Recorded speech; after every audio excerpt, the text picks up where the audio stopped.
Hello friends, आज हम बात करेंगे इस लॉकडाउन के कुछ नेगेटिव इम्पैक्ट्स के जो कि हम जो ग्लोबल पेंडेमिक है कोविड-19 उसके ड्यूरिंग जो हमारी कंट्री में जो लॉकडाउन है उसके कुछ हम नेगेटिव इम्पैक्ट्स के बारे में बात करेंगे। पॉजिटिव के बारे में अगर बात की जाए तो पॉजिटिव इम्पैक्ट्स तो एनवायरनमेंट के ऊपर हमें देखने को मिले हैं कि जो पॉल्यूशन है वो कम हो गया है। मेनली जो AQI है, एयर क्वालिटी इंडेक्स है, वो ऑलमोस्ट हर जो सिटी है, मेट्रोपॉलिटन सिटीज़, उनमें इम्प्रूव हुई है। बट इसके कुछ नेगेटिव इम्पैक्ट्स भी हैं जो हमारी इकोनॉमी में हमें देखने को मिलेंगे। बात की जाए मेनली तो आफ्टर लॉकडाउन या पोस्ट लॉकडाउन की बात अगर मैं करूं तो सबसे पहले हम एम्प्लॉयमेंट और अनएम्प्लॉयमेंट के बारे में बात करते हैं कि इंडिया जैसी एक डेवलपिंग इकोनॉमी या फिर एक हाईली पॉपुलेटेड इकोनॉमी की अगर हम बात करें तो वहाँ पे जो 40 करोड़ लोग हैं, लगभग 40 करोड़ लोग जो हैं वो अनऑर्गेनाइज सेक्टर में काम कर रहे हैं, उससे जुड़े हुए हैं।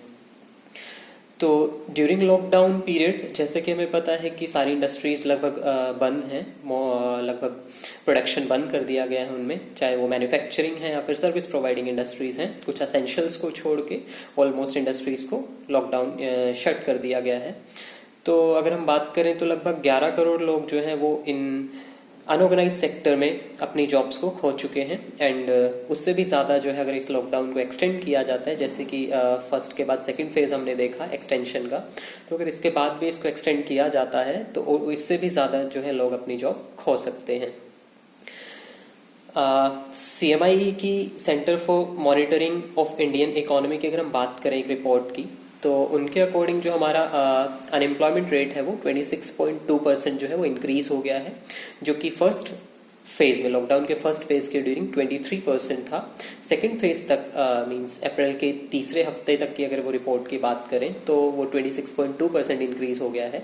अगर और फर्दर एक्सटेंशन होता है, गवर्नमेंट इसको एक्सटेंड करती है, तो अनएम्प्लॉयमेंट की रेट फर्दर इंक्रीज हो सकती है, जो कि काफ़ी क्रिटिकल सिचुएशंस इकोनॉमी में अराइज कर देगी।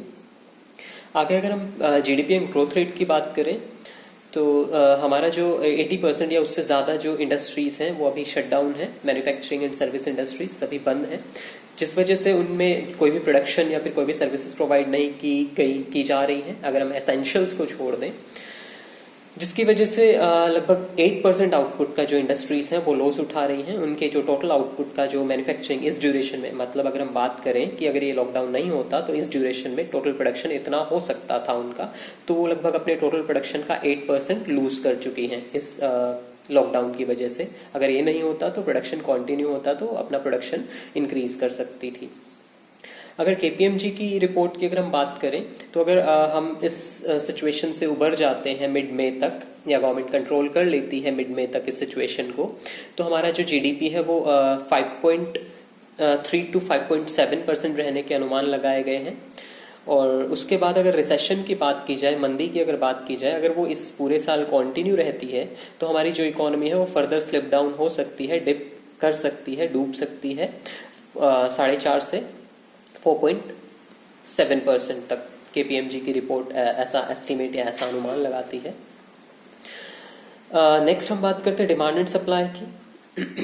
तो जैसे कि हमने ऊपर पढ़ा कि लोगों की जो जॉब्स हैं वो जा रही हैं, अनएम्प्लॉयमेंट रेट इंक्रीज हो रही है, people are panic about their jobs and salaries.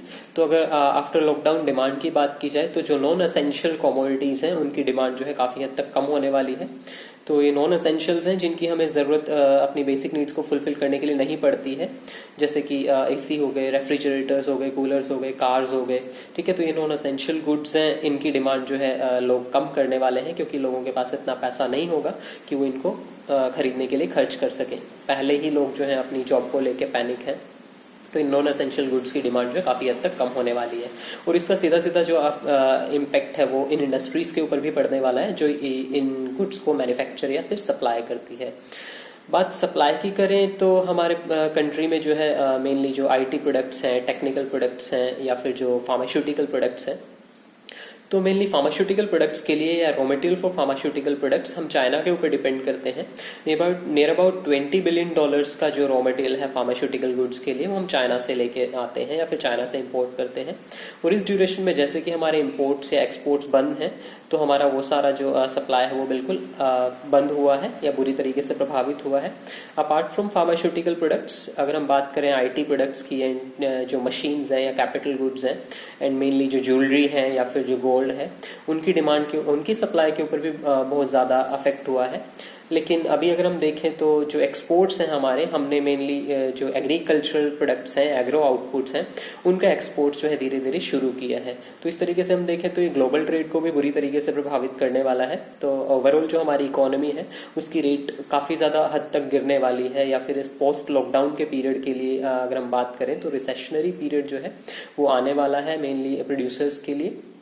तो इस तरीके से हम इस चीज़ को यहाँ पे देखे हैं।